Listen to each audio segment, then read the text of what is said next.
5. We had to lie down in the afternoons on canvas camp beds.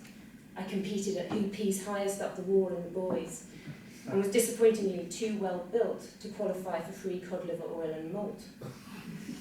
Of the learning process, I remember nothing. In 1944, I sat what I now know to be the 11 plus. At the time, I did not understand what it was about. By post came a promise from my parents of my first two-wheel bicycle if I passed, so I knew it was important. 2 of us took it in the headmaster's room. Afterwards, the headmaster called me back, pointed with his pipe stem at my attempt at one of the questions. "Couldn't you even do that one?" he said. I do not remember being told I had failed, and they still gave me the bicycle anyway. The secondary modern they sent me to for the last year of the war and my evacuation was called Highfields.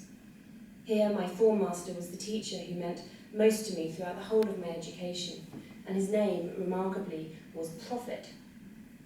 He took us 11 plus rejects and shook us, restored our confidence, showed us we certainly mattered to someone, to him. It all seems rather old-fashioned now, but it worked with me.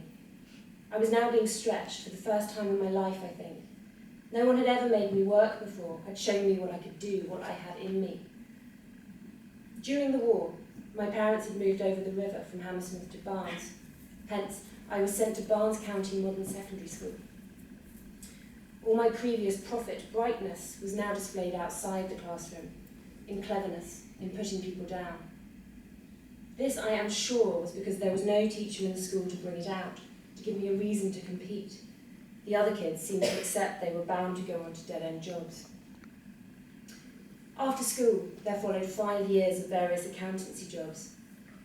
I already knew I was a writer, although I hadn't written anything. I was lazy, cocky, distracted in particular by sex, soccer and motorbikes. Gradually, I saw that further education, perhaps even a degree in English, were there for the having, but the initiative would have to come from me. No one was going to bring anything out. A friend at work showed me the Birkbeck prospectus, explaining the college was part of London University, but held its lectures in the evenings for students with full-time jobs.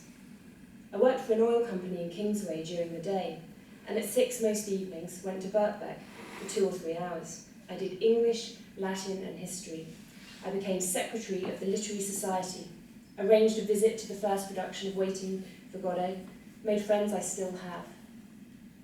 Of the staff, Barbara Hardy ravished me with her intellect, Geoffrey Tillotson bored me with his pompousness, and Arthur Johnson made sense of Chaucer by reading the prologue in the original pronunciation.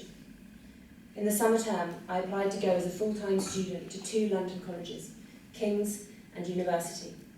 Both required applicants to declare which they preferred. I was honest and put King's on both, simply, and now it seems so asinine, so grossly irresponsible, because I liked the sound of the name better. When I told the Birkbeck registrar, he tried to dissuade me. "You'll be surrounded with 18-year-old girls," he warned me. The fact they were girls worried me not at all, but what did make me apprehensive was that they were all bright enough to have come straight from grammar school, glowing with high achievement.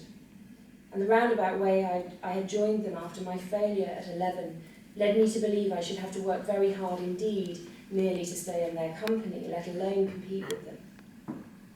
Not so. After only a few weeks, I found very few to whom I might feel myself inferior. No doubt my 5 years' greater maturity made a big difference. I edited the college literary magazine Lucifer. I wrote, directed, and acted with the Drama Society. I had a disastrously important love affair. I read Tristram Shandy and Gawain.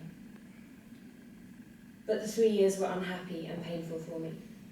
I think it was because the course I was following unexpectedly seemed insufficiently related to the reasons for which I was following it. That is, much of what I was obliged to read seemed, by any standards I had and was taught, bad, boring, and irrelevant. Perhaps it's too much to ask that English departments at least take into account the possibility that they may have young writers amongst their undergraduates. It has always seemed to me strange that teachers in art schools are presumed to know how to paint in order to be able to teach it, but that English teachers are not required actually to be able to write a sonnet in order to teach other pupils. I came down with a 2-2. I thought it was very fair. I would have been pleased with any sort of degree at all, in fact. According to their rules, I was a lower second class of person. I accepted that, as long as it was clearly understood that it was according to their rules. All my life, I have been underestimated by the educational system, I feel. Now, when I win the Old Literary or Film Award, it is often against, in spite of, those teachers and contemporaries who so misjudge me that I feel I have won them. Do I sound paranoid and bitter? Yes, I am. That is indeed the way I feel about my educators. That is the way they made me. No doubt the war was not their fault. No doubt there were worse things than a fractured, fragmented education like mine.